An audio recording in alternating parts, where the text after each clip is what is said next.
The heavy wooden doors of the county courthouse groaned as they swung open and every head in the room turned. I walked in slowly, each step deliberate, the echo of my shoes against the polished floor, magnified by the silence. My ribs still ached with every breath, a reminder of what had happened in that house, but I forced myself to stand tall. This was the moment I had dreamed of through countless nights of pain and fear. I was no longer a voiceless girl hiding in her room. I was a woman standing in a courtroom ready to make the truth impossible to ignore. At the plaintiff's table sat Richard Parker, the man who had been my stepfather for almost 14 years. He wore a neatly pressed suit, his tie knotted perfectly, his hair combed back with precision. On the surface, he looked like any respectable middle-aged man you might trust to mow your lawn or shake hands at a church picnic. But I knew what hid behind that polished mask. My ribs carried the proof. My skin remembered the sting of leather, and today, finally, so would everyone else. My attorney, Mark Johnson, rose calmly and adjusted his glasses. He held in his hand a small remote control, and behind him, a screen had been set up. His voice carried clearly across the courtroom as he addressed the judge. "Your Honor, the defense has denied any wrongdoing, but what we are about to present will speak for itself. This is not speculation. This is not hearsay. This is evidence captured on camera inside the Parker household. It will show exactly what Emily endured at the hands of Richard Parker." A ripple moved through the spectators. People leaned forward in their seats. My heart pounded so hard I was sure it could be heard. I clenched my hands, forcing myself to breathe.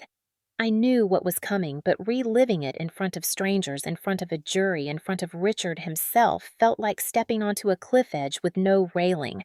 Still, I nodded to Mark. I wanted this. I needed this. Needed. The truth could no longer hide behind the walls of that house. Mark pressed the button. The screen flickered to life.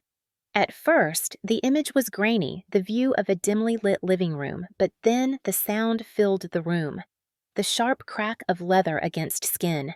My own voice screaming, "Stop! Please, stop!" The jury flinched visibly. A woman in the front row covered her mouth. The sound of my body hitting the floor echoed from the speakers, and then his voice followed cold and commanding. "No one will believe you. You are nothing without me." The color drained from Richard's face. He shifted in his seat, his jaw tightening, his hands gripping the table until his knuckles turned white.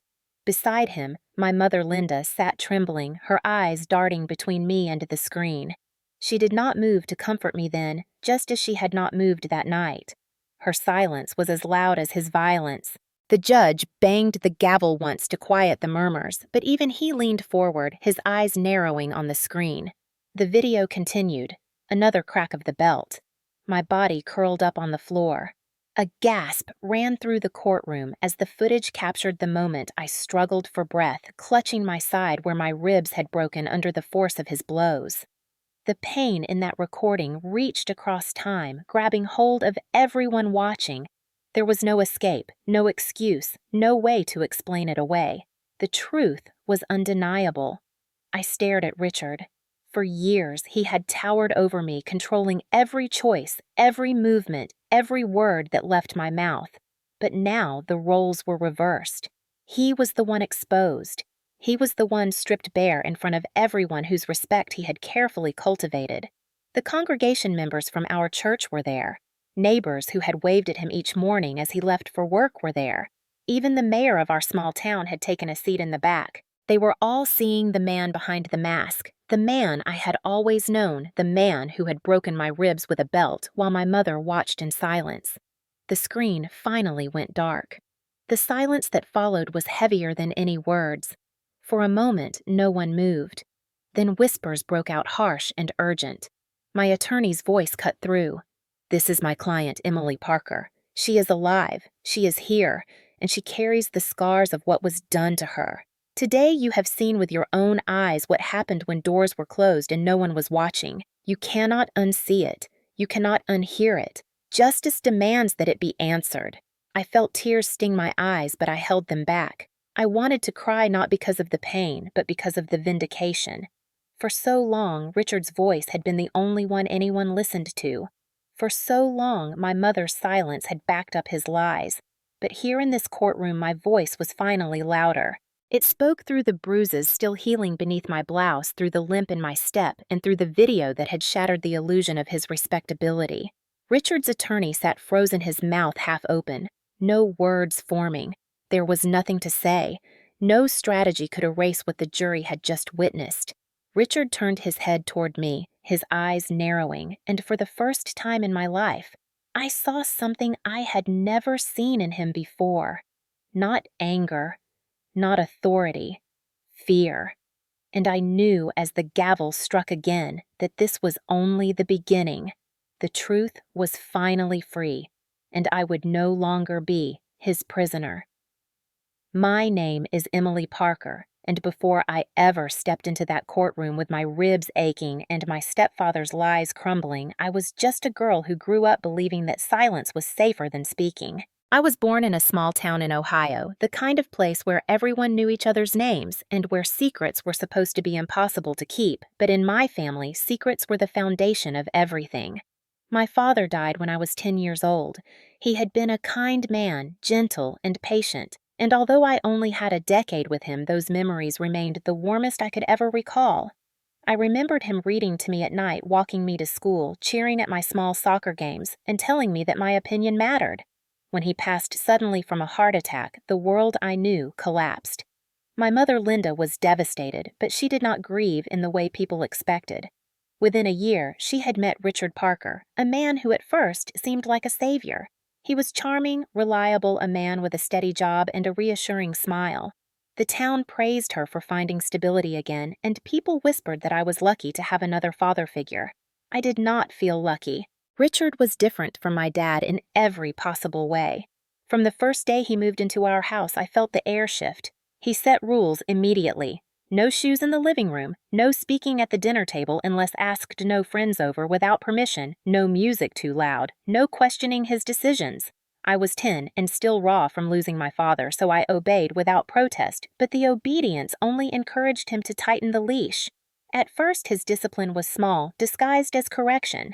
If I left a dish in the sink, he would snap at me. If I forgot my homework, he would lecture me for an hour about responsibility. My mother smiled nervously during these scoldings and told me he was just trying to raise me right. I wanted to believe her. But as the years passed, the scoldings turned into punishments. By the time I was 12, the belt was already a threat hanging in the corner of his closet. He used it when I spilled milk, when I got a B on a math test, when I asked for a new pair of shoes. Each time he swung it across my back or legs, he would remind me that no one outside this house would care, that no one would believe me, that families keep their problems private. My mother stood by the doorway every time. Sometimes she winced at the sound. Sometimes she turned away, but she never stopped him. She told me afterward that I should not provoke him, that I should try harder to be good, that this was discipline, not cruelty. And so, I learned to stay quiet. I learned to walk on eggshells, to anticipate his moods, to avoid eye contact when his jaw was clenched, to disappear into my room whenever possible. My childhood shrank into shadows and silence. At school, I pretended to be normal. I laughed with classmates, raised my hand in class, smiled in pictures, but beneath the surface, I was terrified of going home. My friends thought my stepdad was strict, but they never knew the depth of it because I never told them. Shame glued my lips shut. How could I admit that the man everyone saw shaking hands at church was the same man who yanked me by the hair and slammed me against a wall because I had forgotten to fold laundry? By the time I was 15, I had developed habits of survival. I checked the position of his belt when I entered a room. I memorized the sound of his footsteps to gauge how angry he might be. I learned to swallow my own opinions before they ever reached my tongue. At dinners he spoke, and my mother nodded, and I sat quietly eating whatever was on my plate without question. If I dared to speak, if I dared to disagree, the night usually ended with bruises I had to cover the next day. My mother's silence hurt more than his violence. She had once been my source of comfort, the one who kissed my scraped knees and braided my hair. Now she was his ally, or at least his enabler, convincing herself that obedience and silence were the only way to keep peace. She became his shadow, parroting his words, smoothing his excuses to neighbors, and teaching me that defiance meant destruction. In those years, I started to feel invisible, like my existence was reduced to how well I could stay out of trouble. The rare moments of joy came in small victories like sneaking to the library and losing myself in books where girls were free and safe, or laughing with a friend at school who never asked too many questions about the bruises I brushed off as clumsiness. Deep down, though, I carried a growing weight, the knowledge that this was not normal, that families were not supposed to feel like cages. Still, I endured. I told myself that if I kept my head down until adulthood, maybe I could escape. When I turned 18, I thought freedom would come, but Richard had already tightened the net. He convinced my mother that I should not go to college, that it was a waste of money. He said girls like me did not need education, they needed discipline and structure. My mother agreed. When I suggested getting a job, he sneered and told me any money I earned would go straight to the household, not to me. My dreams of independence were crushed again, but a stubborn spark inside me refused to die. I started working small shifts at a local coffee shop without telling him. For the first time, I earned a few dollars of my own, and though it was not much, it was mine. That tiny taste of independence lit a fire in me. I realized that survival was no longer enough. I wanted to live. But Richard sensed the change in me. He had built his control on my compliance, and the moment he felt it slipping, his violence escalated. What began as verbal insults became harsher punishments.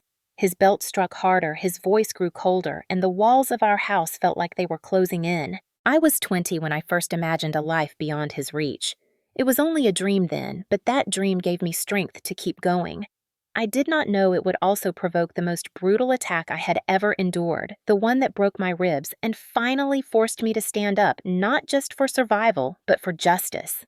By the time I reached 23 years old, I had begun to believe that my life would always be measured by how quietly I could survive Richard's moods. But something shifted that year, a change so small at first that I almost did not notice it. I managed to secure a job as an administrative assistant at a small insurance firm in town, and unlike the shifts at the coffee shop, this job felt permanent, legitimate, something I could hold on to without his immediate interference. For the first time, I had a salary that came in every 2 weeks with my name on it, not his, and though he demanded to know every detail of my hours and my duties, he could not stop the check from landing in my account. It was modest money, but to me it felt like a golden key. A promise that independence was not just a fantasy. I began to imagine what life could be if I could keep this job long enough. I pictured myself renting a small apartment one with a door that locked only from the inside, a place where the sound of footsteps in the hallway would not send my stomach twisting. I pictured shelves filled with books. I had chosen clothes in a closet that no one criticized, the smell of coffee I brewed for myself each morning without worrying about whether Richard thought it was a waste. These small dreams became my lifeline. My best friend Sarah, who had never stopped checking in on me even when I tried to keep her at arm's length, noticed the change in me. She said my voice carried a little more strength, that my eyes looked less haunted. She encouraged me, told me I deserved more than survival, told me she would help me when I was ready. Her words planted courage in me, and though fear still coiled in my chest every time I went home, I began to believe her. Richard, however, also sensed the change. Control was his lifeblood, and when he saw me coming home with a small smile after work, when he noticed that I no longer flinched at every question, his temper grew sharper. He scolded me for being gone too long, demanded to know who I spoke with at work, accused me of planning to abandon the family. My mother repeated his accusations, urging me not to forget everything Richard had done for us, insisting that I owed him loyalty. Their words pressed on me like chains, but now I knew there was another world beyond those walls, a world where I could breathe. One afternoon at the office, my supervisor praised my organizational skills and hinted that if I kept improving, I might one day lead projects. The compliment was small, but it burned inside me like fuel. For so many years, my worth had been defined by Richard's cruelty, and in a single sentence from a stranger, I was reminded that I was capable, intelligent, and worthy of more than being beaten into submission. That evening, as I sat in my car in the parking lot before driving home, I whispered to myself that I would not live under his belt forever. The thought terrified me, but it also strengthened me. Hope once planted is stubborn. I began to save, quietly tucking away whatever I could spare from my paychecks. It was not much, but with every dollar I felt closer to freedom. I started researching apartments online, careful to clear my history so Richard would not find out. I even toured a small one-bedroom unit on my lunch break one day, and when I stood inside it looking at the sunlight streaming through the window onto the bare floor, I almost cried. It was simple, unimpressive by most standards, but to me it was heaven. I imagined myself lying on that floor, safe, unafraid, finally mine. That dream became my anchor. Still fear never fully left me. I knew what Richard was capable of. I knew that if he discovered my plans, he would unleash a fury greater than anything I had faced before. And yet, I could not stop dreaming. I held on to the belief that one day I would step across a threshold that belonged only to me. That belief carried me through long days at the office and long nights of tension at home. The turning point came the week I finally opened a savings account that Richard did not know about. It was my secret, my rebellion, and as small as the amount inside it was, it gave me power. For the first time since my father's death, I felt like my life was edging toward my own control. I should have known it would not go unnoticed. Richard's eyes were sharp, his instincts cruelly tuned to any sign of independence. He began watching me more closely, his questions more probing, his tone more suspicious. I could feel the storm building each evening, the way he stared at me as though he was searching for cracks in my obedience. And in that quiet, dangerous tension, I realized the truth. Hope was not just my lifeline anymore. It was also the fuse that would ignite the most brutal violence yet. The night that changed everything began like so many others with tension so thick, it clung to the air the moment I stepped through the door. I had worked late at the insurance firm finishing a project my boss had praised me for earlier in the week, and I carried with me a small sense of pride, the kind that felt fragile but precious. As soon as I entered the house, though, I knew that pride would be tested. Richard was sitting in his chair in the living room, the television flickering, but his eyes fixed on me instead of the screen. My mother was in the kitchen clattering dishes louder than usual, the sound of avoidance. Richard's voice cut through the quiet the moment I put down my bag. "You are late." His words were flat but heavy, each syllable pressing down like a weight. I explained that I had to stay late for work, that my supervisor needed extra help, but explanations never satisfied him. He stood slowly, deliberately, and I felt my stomach twist the way it had since I was a child when that belt left the closet. He demanded to know if I thought I was too important now, if I believed I could come and go as I pleased. I tried to stay calm, telling him I was simply doing my job, but his eyes narrowed and I saw the storm I had been sensing for weeks finally breaking loose. He moved closer, the smell of whiskey heavy on his breath, and before I could retreat, he slapped the back of his hand across my cheek. I stumbled, my ribs flaring in pain from the sudden motion, and I realized with a sick certainty that tonight he would not stop with words or a single blow. He reached for the belt hanging from his waist, the same one I had learned to fear since I was 12. My mother's voice wavered from the kitchen, "Richard, please." But it was weak, a plea without force. He ignored her. The first strike landed across my back, the sound sharp and cracking, the pain immediate. I gasped, my knees buckling, but he swung again before I could recover. Leather against flesh, over and over each strike, punctuated by his words. "You think you are grown. You think you can leave me. You are nothing without me." I tried to crawl toward the stairs, desperate to put distance between us, but he caught my arm and yanked me back, the belt lashing across my side. A piercing pain shot through me, and I heard a sickening crack inside my chest. I screamed, clutching my ribs, the breath torn from my lungs. He did not pause.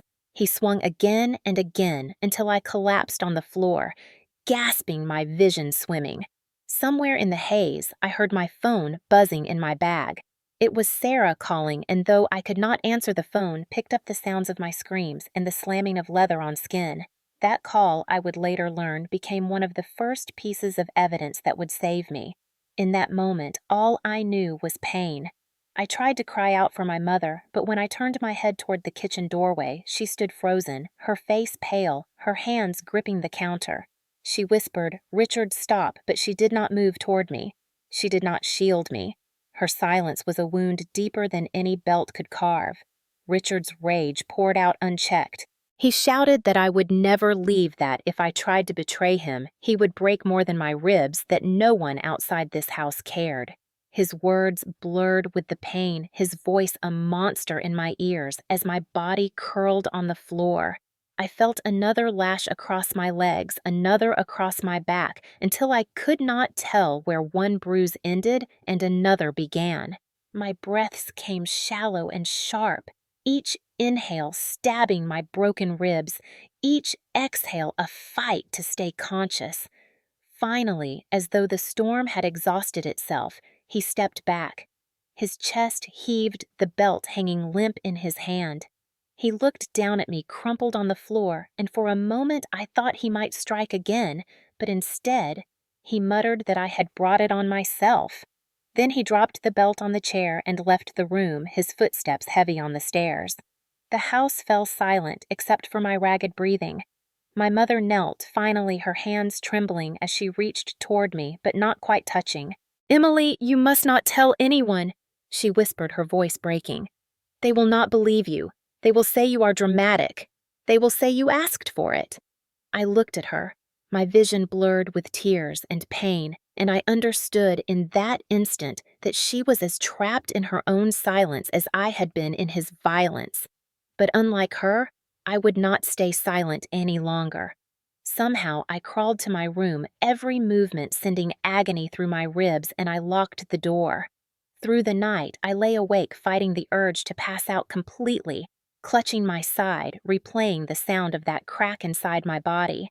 I told myself over and over that I had survived, but I also knew survival was no longer enough. When the sun finally rose, I tried to go about the morning as if I were whole. But at work later that day, I collapsed at my desk. My coworkers rushed me to the hospital, and there, under the harsh fluorescent lights, the truth could no longer be hidden. The doctor examined me, ordered X-rays, and returned with a grave expression. Multiple fractured ribs, severe bruising signs of repeated trauma. His words cut through the fog of pain and validated what I had carried in silence for years. He asked gently what had happened, who had done this. I opened my mouth, but the words stuck decades of fear, silencing me even then. He studied me with patient eyes and said softly, "We can help you if you let us." That sentence, simple as it was, cracked something inside me that no belt could reach. For the first time in my life, someone believed what my body had been screaming for years. Someone wanted to help me, not silence me. That night in the hospital bed, pain radiating through every inch of my body, I realized the truth I had tried to avoid for so long. Richard would never stop. My mother would never protect me. And if I did not take action, I would not survive the next beating. The turning point had arrived, and though my ribs were broken, my spirit was hardening. I would find a way to fight back. The morning after the beating, the house felt like a tomb, heavy with silence and shame. I could barely lift myself from the bed, every breath cutting into my ribs like glass. But I knew if I stayed upstairs, Richard would drag me down anyway. I forced myself into the kitchen, moving carefully, trying to hide the wince that came with each step. My mother was at the stove, her hands trembling as she stirred a pot of oatmeal. Richard sat at the table sipping his coffee, reading the paper, as though nothing had happened. When his eyes lifted to mine, a smirk crossed his lips. "How are the ribs, Emily?" he asked, his tone light but filled with poison. I swallowed hard, refusing to answer. He leaned back in his chair and added, "You know, no one will believe you if you try to talk.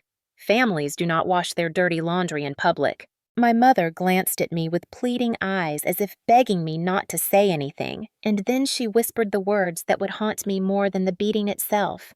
"Emily, do not tell anyone. People will think you are exaggerating. They will think you are trying to destroy us.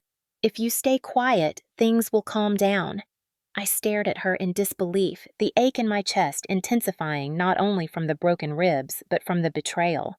How could a mother see her child broken on the floor and still ask her to pretend nothing had happened?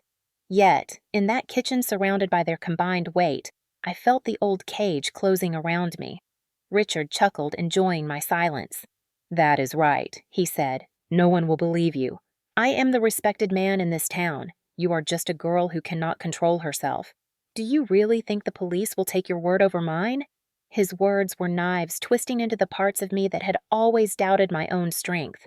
He had spent years grooming me to accept that silence was my only option, and my mother's frightened agreement seemed to confirm it. For the rest of the morning, I moved like a ghost, keeping to myself, wrapping my arms around my chest to shield the pain, whispering promises to myself that I would not let this be the end. When I went to work, determined to act as though nothing was wrong, my body betrayed me. The sharp ache in my ribs made every movement unbearable, and halfway through the day, I collapsed at my desk. My coworkers rushed me to the hospital, and for the first time in my life, I was surrounded by people who were not willing to accept silence as an answer. The doctor reviewed my x-rays and shook his head, clearly disturbed. "Emily, these injuries are not consistent with a simple fall. These are from direct blunt force trauma, and they are not the first ones either. You need to be honest with us." Still, the words caught in my throat.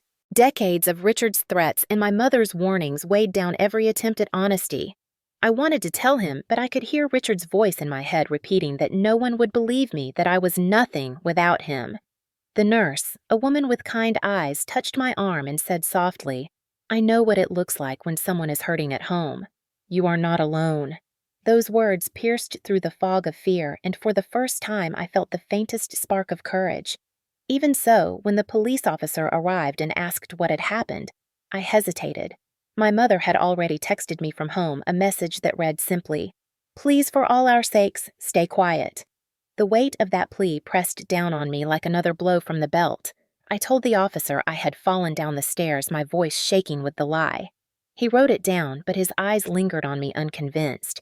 As the officer left, I lay back against the hospital bed, ashamed of my own silence. Richard's words echoed in my head, my mother's silence reinforcing them.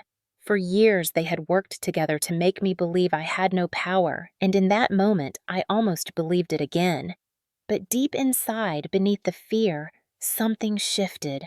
I knew the silence was killing me slowly. If I wanted to live, I would have to break it, even if it meant breaking everything else along with it. Lying in that hospital bed with my ribs wrapped and my body aching, I knew I had reached a breaking point. If I kept choosing silence, I would not survive another year under Richard's roof. He had already proven he was willing to break me physically, and my mother had proven she would rather protect him than protect me. The shame of lying to the police officer gnawed at me, but so did the faint spark of hope that had been lit by the nurse's gentle words. I was not alone, she had said, and as I lay awake that night, I realized she was right. There were people outside that house who could help me if I let them. The first person I confided in was Sarah. She had heard the screams during the phone call when Richard was beating me, and though she had not known exactly what was happening, she had been terrified. When I told her the truth, her face went pale, but her eyes burned with determination. "Emily, this has to stop," she said firmly. "You cannot go back there and pretend again. We need to get proof, and we need to get the police involved properly." At first, the idea scared me more than another beating, but the longer I thought about it, the more I realized she was right. Words alone had never been enough to fight Richard. He was too respected, too careful with his public image, too skilled at twisting things. What I needed was undeniable evidence, something no lawyer or neighbor could explain away. Sarah helped me arrange a meeting with Mark Johnson, an attorney she trusted. Sitting across from him in his office, I felt exposed, ashamed to admit what I had endured. But he listened carefully, never interrupting, and when I finished, he leaned forward. "Emily, men like Richard rely on silence and fear. You have already taken the hardest step by telling me.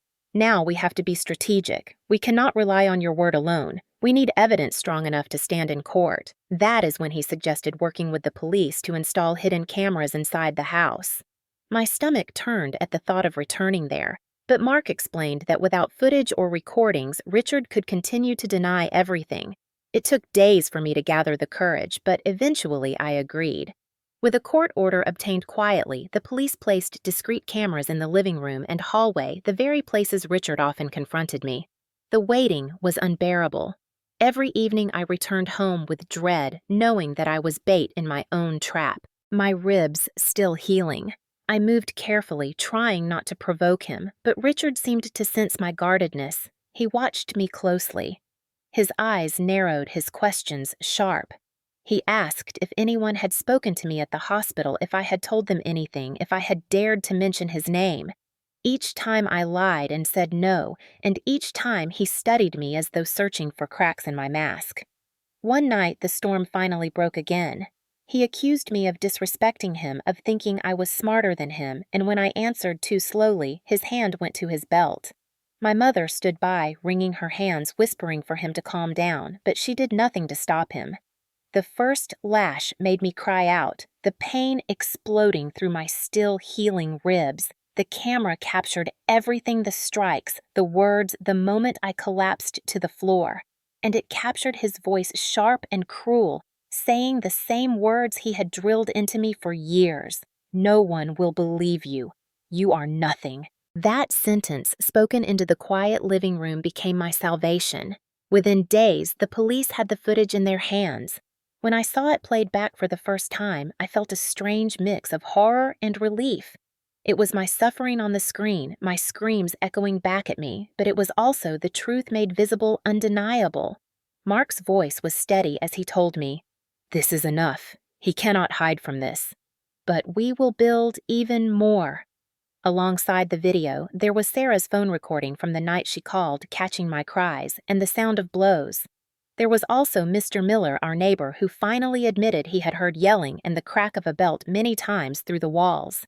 At first, he had convinced himself it was family arguments, but now he realized it was violence. He agreed to testify. Slowly, the net tightened. Richard did not know yet that his words and actions were caught. He still strutted around the house, issuing orders, mocking me for my quietness, believing he still held all the power. But inside, I felt something shifting. For the first time in my life, I had the upper hand, even if he did not know it. I was gathering the pieces of his downfall right under his nose. The day the police asked me to come in and give a full statement, I felt fear clawing at me. But when I sat down in that small interview room and pressed play on the video hearing again, his voice promising that no one would believe me, I realized that fear was no longer in control. I told the officers everything from the first beating when I was 12 to the night he broke my ribs. My voice shook, but it did not stop. When I finished, one of the officers said quietly, "Emily, you have been incredibly strong. We are going to make sure he faces justice." Walking out of that station, I felt lighter than I had in years. I knew the road ahead would be long, that the trial would drag my pain into the public eye, that Richard would fight with every weapon he had, but I also knew he could no longer hide behind silence. The evidence was too strong. The cage he had built for me had become a trap for himself. And for the first time since I was 10 years old, I felt the air in my lungs without his shadow pressing down on it. The day of the trial dawned cold and gray, the kind of morning where the air itself seemed to hold its breath. I dressed carefully, choosing a simple black dress that hung loosely over my still tender ribs. I wanted to appear strong, but I also wanted to be honest about the pain I still carried. When I looked at myself in the mirror, I saw the faint outline of bruises fading into yellow and purple, beneath the fabric reminders of everything that had brought me here. My attorney, Mark Johnson, met me on the courthouse steps. He carried a folder thick with evidence and gave me a reassuring nod. "Emily, we are ready," he said firmly. "Just tell the truth. That is all you have to do." As we walked inside, the courtroom was already filling with people. Neighbors who once waved politely at Richard sat in the gallery whispering to each other. Members of our church congregation, people who had known me since childhood, were present, their faces tense with curiosity and unease. Even the mayor had slipped into a seat near the back. Everyone wanted to see the truth revealed. At the defense table, Richard sat with his lawyer, his posture stiff, his expression carefully composed. He looked like the man everyone thought they knew, respectable, controlled, but I saw the tension in the way his hands clenched into fists, the twitch of his jaw when his eyes flicked toward me. Beside him sat my mother, her face pale, her eyes downcast. She looked smaller than I had ever seen her, but I felt no sympathy. Her silence had been as loud as his violence, and today that silence would be dragged into the light, too. The judge entered, and the proceedings began. Mark rose to make his opening statement, his voice steady and deliberate. Ladies and gentlemen of the jury, today you will hear about years of abuse hidden behind the walls of a family home. You will see evidence that cannot be ignored, and you will understand that this is not about discipline or misunderstandings. This is about violence control and a young woman who was nearly destroyed by the very man who was supposed to protect her. The defense attorney followed with his own statement, trying to paint me as dramatic, suggesting I had fabricated the story to escape family obligations. He claimed Richard was strict but fair, that I was an ungrateful stepdaughter seeking revenge. His words stung, but I knew they would not survive the weight of what was coming. The first piece of evidence presented was my medical records. The doctor testified about the fractures in my ribs, the pattern of injuries consistent with repeated blunt force trauma. He explained calmly that these were not the result of a fall or accident, but of intentional strikes. The X-rays were projected on the screen, stark black and white images of bones cracked and splintered. The jury leaned forward, their faces grim. Next came the testimony of Sarah. She described the night she had called me and heard screams through the phone, the sound of leather striking flesh, my voice crying out. Her hands shook as she recounted it, but her words were clear, unwavering. Then Mr. Miller, our neighbor, took the stand. He admitted he had heard shouting crashes and the sharp crack of what he now recognized as a belt many times over the years. He confessed his shame at not speaking sooner, his voice breaking as he apologized to me directly. I nodded to him, grateful despite the years of silence, because every piece mattered now. Finally, Mark turned to the piece of evidence that would seal everything. He pressed play on the hidden camera footage. The screen flickered to life, showing the dimly lit living room, Richard towering over me, belt in hand. The sound filled the courtroom, my screams echoing, his voice booming. "No one will believe you.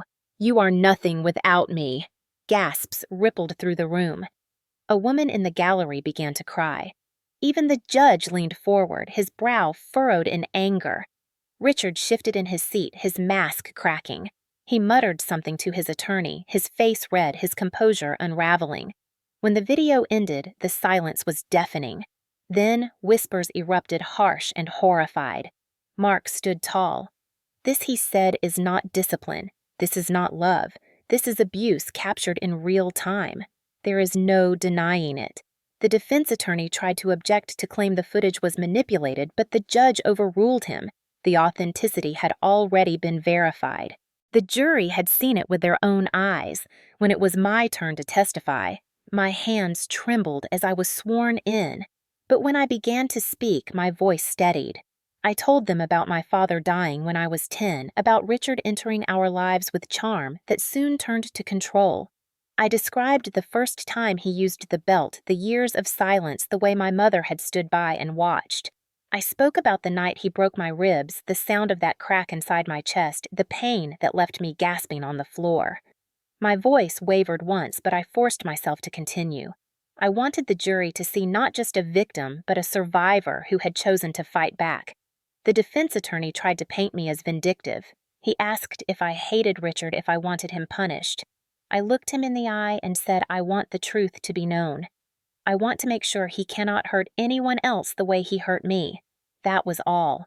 The jury watched closely, their eyes moving from me to Richard, weighing every word. Then Mark played one final clip from the video, the moment Richard leaned over me and hissed, "No one will believe you." Hearing it in that courtroom with the jury staring at him stripped him of the power it once held. The defense attorney sat back defeated.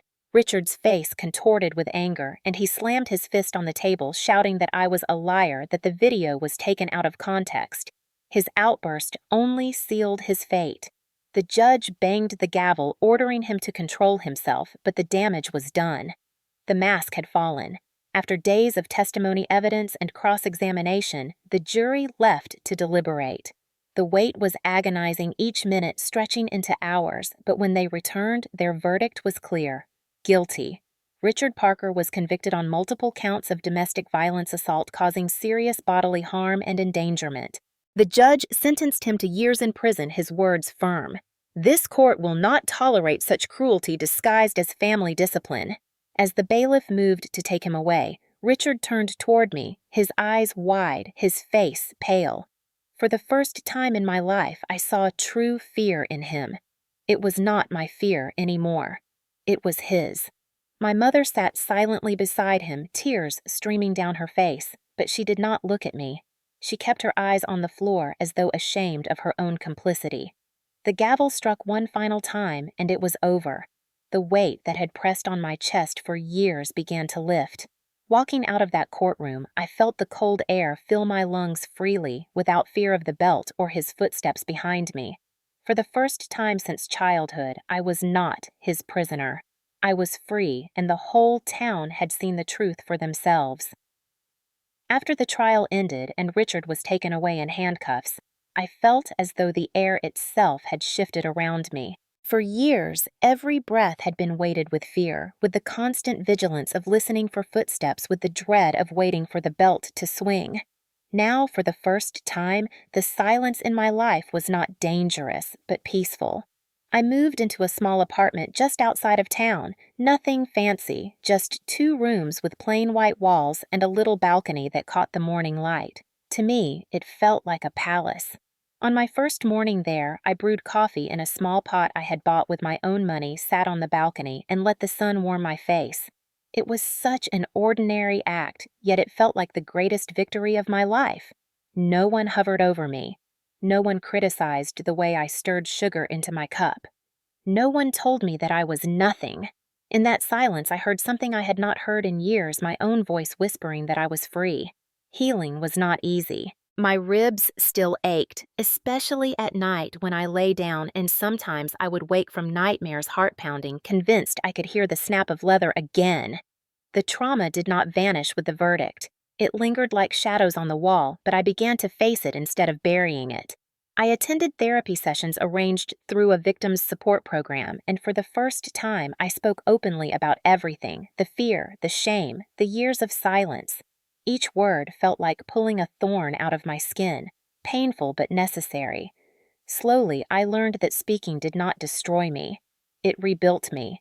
My mother tried to contact me once. She called and left a message saying she missed me, that she wanted to talk. I listened to her voice and felt a pang of sorrow, but also clarity. She had chosen silence all those years, chosen to stand by Richard instead of me, and now her regret came too late. I did not return her call. I realized that part of healing meant setting boundaries, and one of mine was clear. I could not heal in the presence of someone who had watched me break and chosen not to intervene. Some people told me forgiveness was necessary, but I disagreed. Survival was necessary. Forgiveness was optional. I chose distance instead.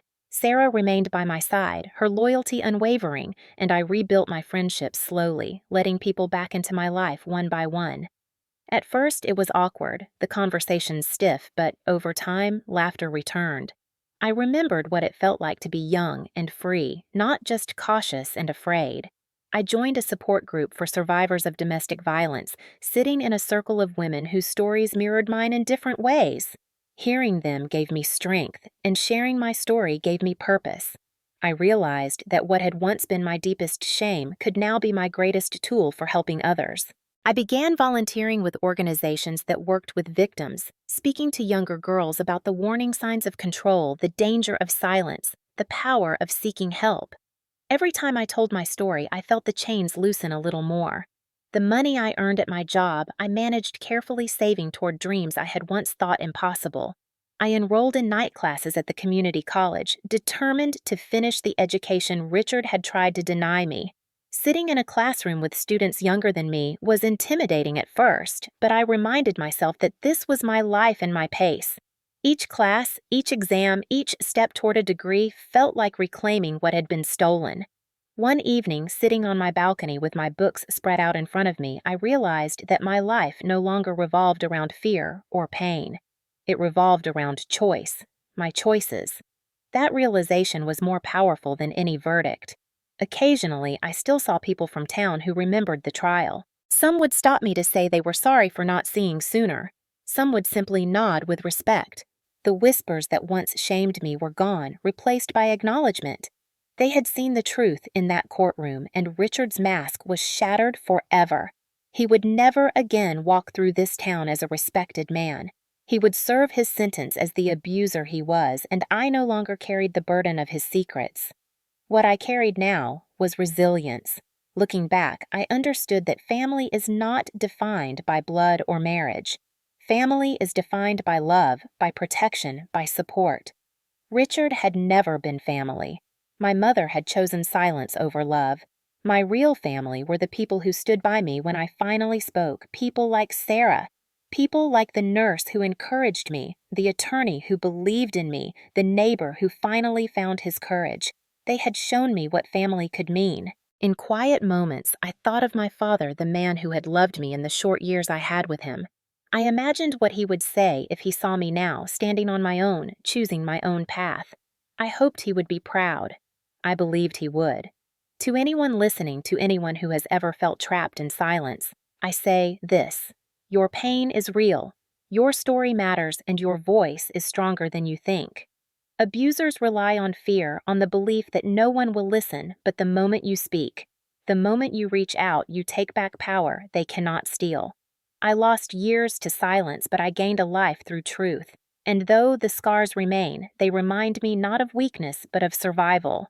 Today, I wake in a home that is mine. I walk into a job that is mine. I build a future that is mine. Richard's belt may have broken my ribs, but it did not break my spirit. The trial did more than convict him. It freed me. It carved my truth into the record for everyone to hear. And as I sit now watching the sunrise over my balcony, I promise myself that my life will no longer be defined by what was done to me, but by what I choose to create from it.